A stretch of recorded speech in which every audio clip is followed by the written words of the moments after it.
శ్రీరామం శ్రీరామం జగమంతా రామమయం, మనసంతా రామజపం.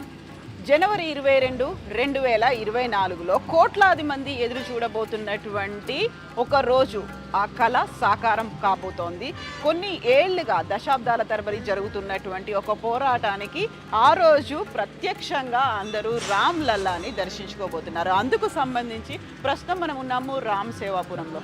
ఇందులో ప్రత్యేకంగా కనిపిస్తున్నవి నా పక్కన ఉన్నవన్నీ కూడా శిలలు, వివిధ ప్రాంతాల నుంచి వచ్చినటువంటి శిలల్ని మనం ఇక్కడ చూస్తున్నాము.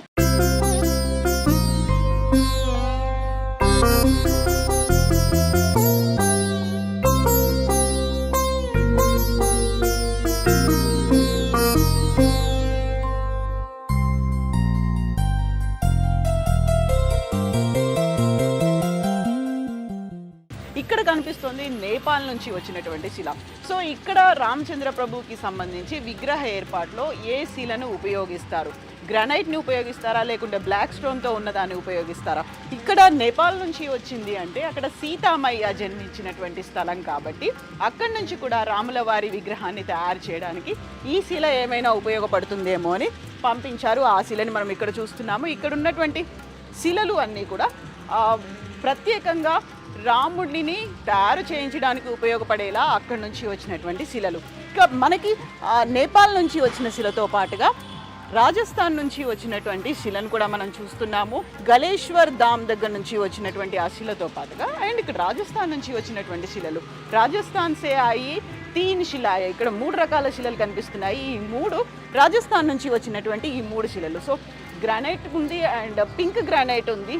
గ్రానైట్కి సంబంధించి ఏది సెలెక్ట్ చేస్తారు? ఓవరాల్గా అయితే ఇక్కడ రామ్ లల్లా విగ్రహ ప్రాణప్రతిష్ఠ జరగబోతుంది జనవరి 22న. అక్కడ 3 రకాల విగ్రహాల్ని ఎంచుకున్నట్టుగా రామ్ జన్మభూమి తీర్థక్షేత్ర ట్రస్ట్ వెల్లడిస్తోంది. అందులో ప్రత్యేకంగా 2 బ్లాక్ స్టోన్తో తయారైతే 1 గ్రానైట్తో తయారైంది. ఏది ఫైనల్ చేస్తారు? 17న బహిర్గతం కాబోతుంది. అప్పటిదాకా ఆ విగ్రహానికి సంబంధించి రూపురేఖలు కావచ్చు, ఒక ఫోటో కావచ్చు, బయటికి వెల్లడించట్లేదు. సో మనం నేపాల్ నుంచి చూసాము, ఆ తర్వాత రాజస్థాన్ నుంచి వచ్చిన దగ్గరది శిలని కూడా చూసాము. సో ఇక్కడ మనకి కనిపిస్తోంది కర్ణాటకకి చెందినటువంటి శిల. సో ఈ శిలలు కూడా అతి కీలకంగా కాబోతున్నాయి. ఏ శిలని ఎన్నుకుంటారు అనేది. సో 3 రకాల విగ్రహాలను అయితే సెలెక్ట్ చేశారు. అందులో 2 బ్లాక్ స్టోన్ ఉంది, 1 గ్రానైట్ ఉంది.